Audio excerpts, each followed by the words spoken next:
Dnes máme 21. prosince. Vyrazili jsme do Kendal nakupovat vánoční dárky, abychom to měli levnější, tak jdeme zpátky pěšky. A konečně vidíme pravou anglickou mlhu.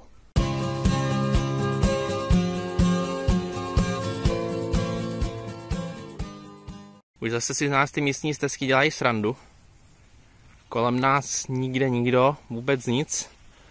A jediný, co ji označuje, je tady ten malý patníček, sloupek uprostřed. A vyšlapaný toto není, jenom krávy a kozy a ovce. Dnes je štědrý den, my máme přes den víceméně volno, a tak vyrážíme do Lowwoodu. Jak budeme slavit Vánoce, Míšo? No moc slavit nebudeme. Budeme mít tak akorát malou party na staff roomu.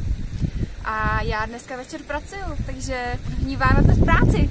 A já mám volno, ale jinak pracujeme všechny další dny. A oproti Česku se nám to výrazně ochladilo, máme asi 3 stupně. Přes noc napad sníh na horách, tak vám to potom ukážem.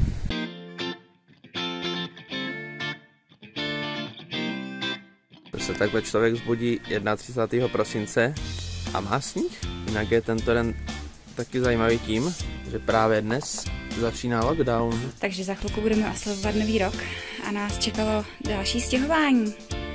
Protože dnešním dnem byl vyhlášen 3. britský lockdown a všichni hosté byli z hotelu vyhnáni, tak my si můžeme opět a zas užívat krásné hotelové pokoje. Tentokrát máme trošičku menší, ale zase mnohem lepší než náš malinký pod. Musíme dneska něco nakoupit, když máme toho Silvestra. A je to krásný, je to úplně jiné, jak je to zasněžené. To je paráda, když to počasí vyjde.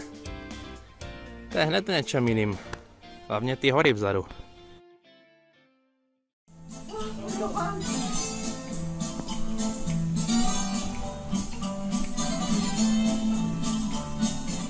Dobré ráno z Jezerního kraje. Dneska máme 2. ledna, už je 3. den lockdownu a vyrážíme na další túru. Tentokrát to bude za Keswickem, čeká nás takový ostrý hřeben a je asi 7:30, že se musíme šlapat těch 5 kiláků do Windermere na autobus.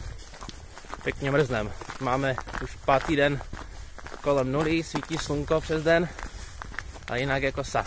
Tak jsme po 1,5 hodině dali 2 autobusy do Trelkeldu, do vesnice. Tady nahoru na tu špičku budeme lézt teďkom. Máme před sebou převýšení nějakých 750 metrů a je to zhruba na 3 kilometrech, takže pořádnej průťaz.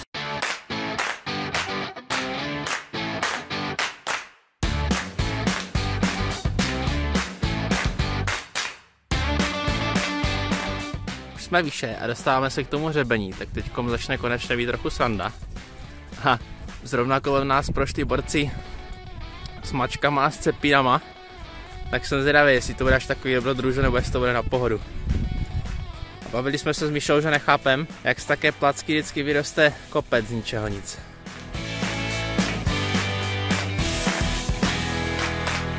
Tak tady lezem po takovém hřebení. Ono jich na vrchol vede více, tady ten se jmenuje Holsfell Ridge. A je to docela ostrý, jak je to namrzlé. Plantá se tady pár britských začátečníků, kteří jsou rádoby navázaní, myslí si, že by jim to pomohlo, no nepomohlo. Umí to překvapit, 800 metrů vysoký kopec.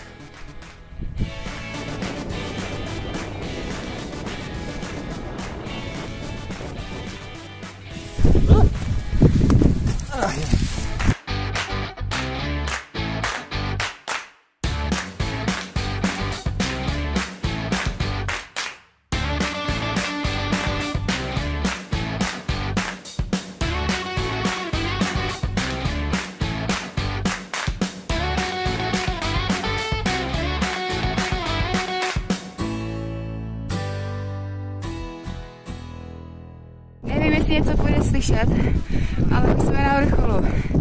Neskutečně to fučí. Je to úplně šílený.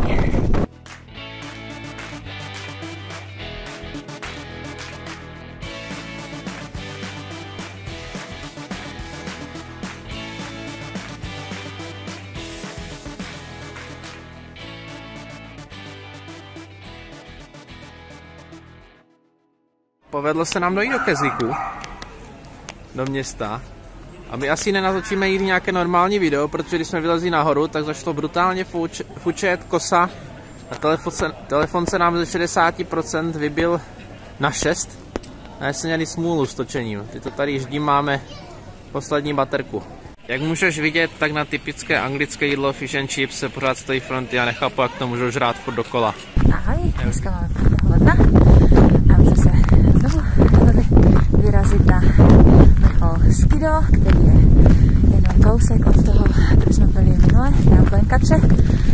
A musíme teda říct, že dneska je příšerná kosa. Příšerná, je to zmrzlé, strašně nám to podkluzuje, ale těšíme se. Zase budeš trekat tam vylez, nechápu, proč to furt děláme. Do mraku, do větru, do zimy.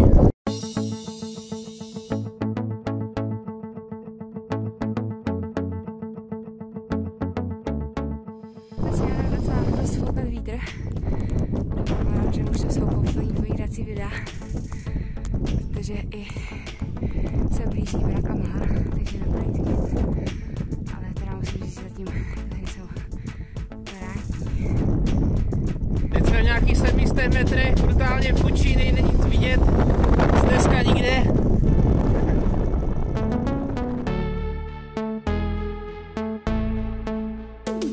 Už jsme na vrcholu, je tady strašný vítr, ale strašný. Strašná kosa a nejde nic vidět.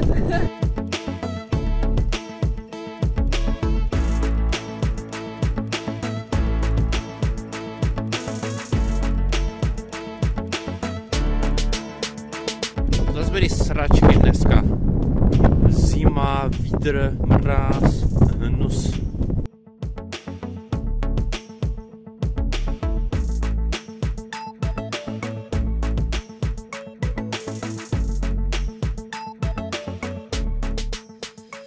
Tak my jsme zpátky. Dneska jsme to výjimečně stihli za světla.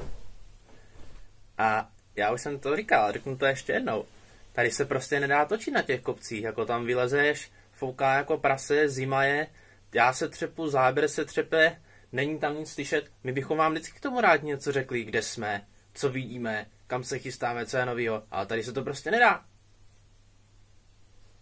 Nedá. Je 8 ráno a my budeme za chvilku vyrážet na další turu. A jak se potom minule těšíš na tenhle výlet, Míšo? Netěším, Proč se netěšíš? protože tam je moc sněhu. A na horách bude ještě víc a bude ještě větší kosa. A teď minule se ti to líbilo, jak jsme celou dobu šlapali v mraku, foukalo a nic jsme neviděli, ne? No, to bylo super. Tak jsme na nám známém místě Old Dungeon Gill a dneska bychom měli tady ten hřeben takhle do půlky a tady tu masles dolů.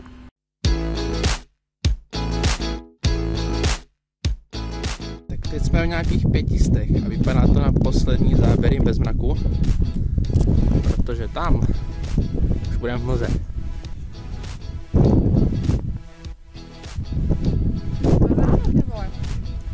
Jaké jsou tvé pocity, Míšo, z turistiky? Nemám strach, já jsem se zpracla. Dneska jedna zradna za druhou, že? Prvo musíš tady jenom lézt. Tak už jsme zdolali vrchol, je tu blízko. Má 705 metrů a naštěstí nám vyšlo počasí, máme úžasný výhledy a vůbec neproblémy.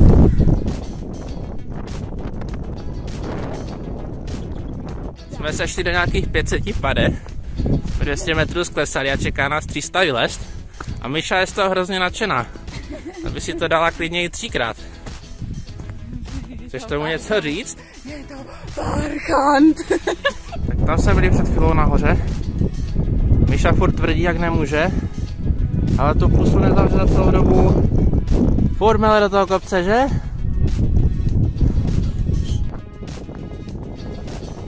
Jsme na kopci South Top. Výhled je ještě lepší. Teď máme 834 metrů a polezeme do 859. Jsme z nejhoršího venku, tady dole. Teď už jenom musíme letět tady údolím Mecínembus. Tak tady na tom kopcu před náma jsme dneska byli. V tom sedle vpravo to Míša chtěla vzdát. A šli jsme to tady celý takhle dookola, ten hřeben, který není vidět. No a vy, co nás sledujete pravidelně, tak tohle místo už znáte. Protože jsme tu jednou scházeli z vrcholu Boufel.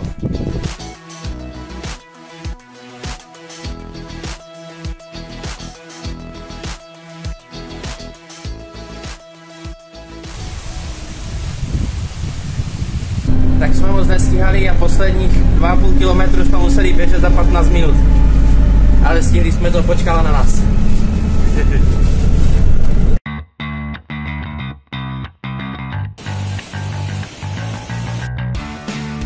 Jsme se dostali k bývalému lomu.